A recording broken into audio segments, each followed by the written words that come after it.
Olá, jovens! Venho aqui trazer a vocês um guia resumido e geral da Killzavenger. Para adquirir a classe, é necessário completar a quest Killzavenger Class, missão essa que leva 4 semanas para ser completada. Para mais detalhes sobre como pegar essa classe, basta acessar o vídeo que está passando no card. Quanto a Enhancements, deixo a recomendação que usem Full Luck. Já o Enhancement, priorizem o AoE Blast para um maior DPS, ou Hilt Vamp caso queiram uma sobrevivência melhor para a classe. Chegando nos combos, a habilidade que você dará início ao combate dependerá do tipo de inimigo que você for enfrentar. Caso ele tenha grandes quantias de dano, comece com a 4 para acumular buffs de defesa em si. Já para alvos com valores imensos em HP, inicie com a 2 para acumular debuffs de defesa no alvo.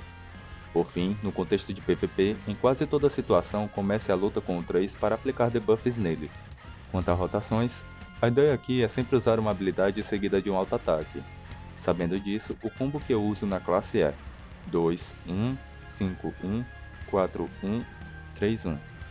Usem o 5 sempre que recarregar, assim o buff de velocidade da classe ficará sempre ativo e seu DPS irá aumentar consideravelmente. Embora possua tempos de recarga altos, o DPS dessa classe é incrivelmente alto, podendo derreter esponjas de HP em um breve intervalo de tempo. Fora que sua mecânica incrementa os danos causados à medida que o combate se estende. A classe conta com uma defesa de alto nível, através de buffs na defesa, debuffs de precisão e ainda dispõe de 2 fontes de cura.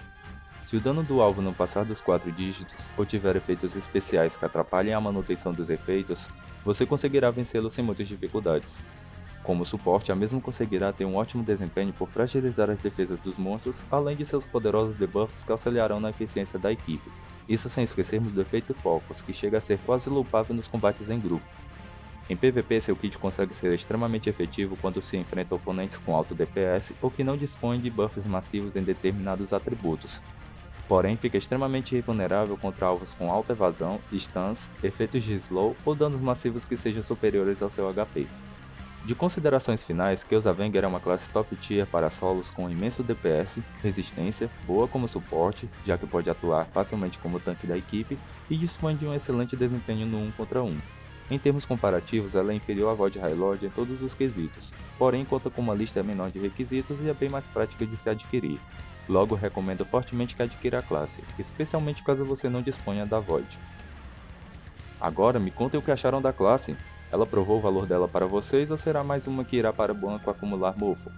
Bora conversar nos comentários. Aqui me despeço de vocês, até mais e um bom jogo a todos.